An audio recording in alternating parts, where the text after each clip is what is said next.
So what's this all-in thing? And before I get into this, just answer a few questions with me. So can you do your best when you have the flu? Can you do your best when you're hungry? Can you do your best when you haven't slept in 3 nights? Can you do your absolute best in those moments? Well, there's something to explore here because there's 2 different perspectives. Can you do your absolute best that you've ever done? You do better than your best that you've ever done when you're hungry, tired, and what was the other one? And have the flu? I doubt it. However, that's not what I'm asking you to do here. What I'm asking you to do here is do the other perspective here, which is your absolute best under any circumstance that you ever encounter. There's a difference. If we can do our absolute gut-wrenching best in any moment, and we can be present right there, and we can accept that this is enough, our absolute gut-wrenching best, not your feel-good cliche best. I'm talking about your absolute best, the one that you're really scared to death of actually giving.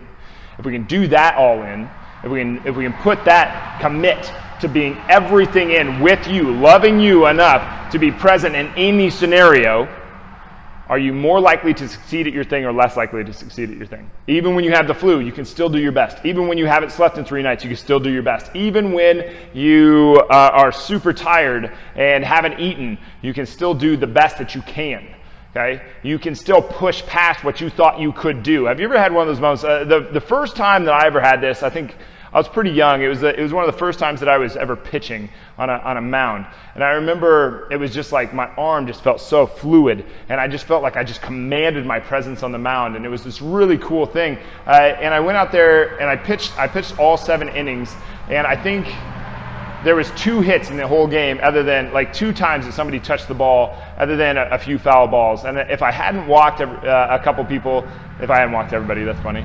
If I hadn't walked a couple people, it would have been a perfect game. But the only other the 2 times that somebody touched the ball and it went into fair territory, I actually picked the ball up and threw it over to first base and got them out. It was this really cool thing. So I made every single out of the game.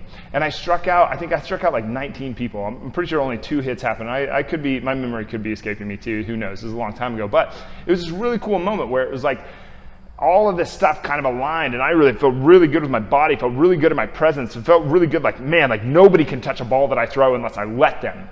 That's what it felt like. And the next game I remember going out, and I was like, all right, it's going to be just like last game. And I tried it. It was just like, man, my arm just didn't feel the same. My body just didn't feel the same. And my presence wasn't there. And looking back now and analyzing it now, as later on, however many years later it's been, what I think was happening was I was still expecting to be like I was in the game before. I was still kind of playing back in the game before. I wasn't all in the moment that where I was. I wasn't all in that game. I was still back in the game before, where I had struck out all those other guys. Now, I think this is one of the ways that it can really trip us up in the all-in thing, is being right here, right now is extremely important. It's the circumstances that are right now. Might not be the best of all time, but it's the best that you can do at this moment. And I'm talking about your gut-wrenching best. I'm talking about when the 5-second timer goes off and you're in exercise and you're just like, no, and you start to ease up and you're like, oh, I'm almost there. I'm going pretty hard and my heart rate's getting up. No, I'm talking about putting the pedal to the floor and maxing out on those last 5 seconds as hard as you possibly can. That's the kind of thing that I'm talking about with being all in, going further than you thought that you possibly could, doing better. Like we've had, I mean, if you're lucky enough to have those moments, if you're fortunate enough to have one of those moments that you can think back on, you're like, how did I even pull that off? I didn't even know. I mean, I got there and it was just like, I didn't know that I had that. That's what it was like for me when I was pitching. It was like, I didn't even know. I knew that I could throw pretty hard, but I could throw pretty far, but I didn't know that I could do this on the mound, and it was so cool. Now, the point of this whole video is that being all in doesn't mean that you're going to do your best every single time. That's that perfectionism thing. Perfectionism is trying to do better than your best. That's a setup for failure. I'm talking about being all in with you. When you get all in with you, you can lose the game and still win because you still did your absolute gut-wrenching best, so you learned. Okay? That's the thing. There's a saying in wrestling that you never lose because you learn. Either if I lost, I learned. If I won, I learned. Okay? You're always improving. So being all in is this very good thing. So how do you do this? Well, we have the fear of not being enough, and then we have being all in. Am I going to be all in today, or am I going to be afraid that I'm not enough today? So we talked about that in the last video, the fear of not being enough. First, you decide. You ask yourself 2 questions. Is this reasonable or unreasonable? Well, you acknowledge the fear, and then you ask yourself the 2 questions. Is this reasonable or unreasonable? And then, am I enough to do my absolute gut-wrenching best? Yes, I am enough to do my absolute gut-wrenching best in this moment, even though it might not be the best of all time. That's perfectly fine. I am enough to do my absolute best in this moment the way that it is right now. Now we can go over and we can refocus. Big word. I want you to think of this, refocus, okay? Because there's different things that you can do. There's different things. Like sometimes I get nervous when I'm talking on these videos. I really do.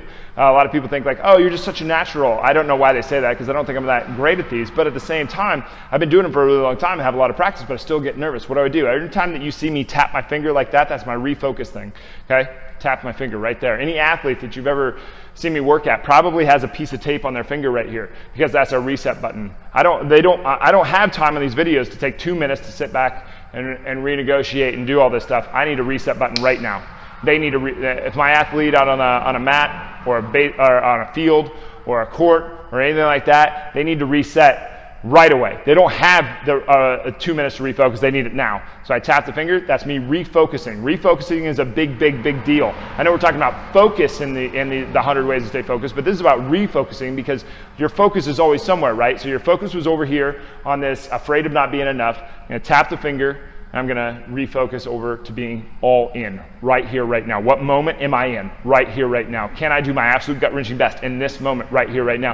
And this is the thing. This one will also feed the beast. Just like the fear of not being enough feeds this nasty little cycle over here, the all-in will feed the all-in.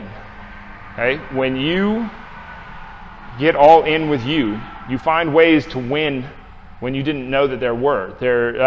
You find new solutions. You stop playing the victim's game. You start living and exploring new perspectives. The all-in thing opens up to this huge world of possibility. You become able to grow your mind in a way that can accomplish almost anything. You uncover an intelligence that you had no idea existed. It's a very powerful space if you're willing to go over here and live there.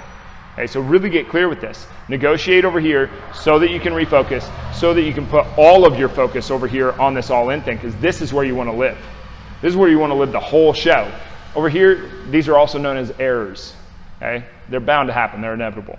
We have to have a roadmap to get us out of the error so it doesn't turn into more errors. So we get over here to this all-in, and we try to practice this. And right now, you probably don't have very many reps doing this. You got a lot of reps over there. You got very few reps over here. We got to get some reps here. So you got to renegotiate here, refocus, so you can get all in with you, because when you get all in with you, it circumvents back and gives you more of that all-in thing, growing your power. This is where the joy, this is where the love, this is where the power, this is where all is, right over here. This is where being present is master. So I really encourage you, explore this all-in thing.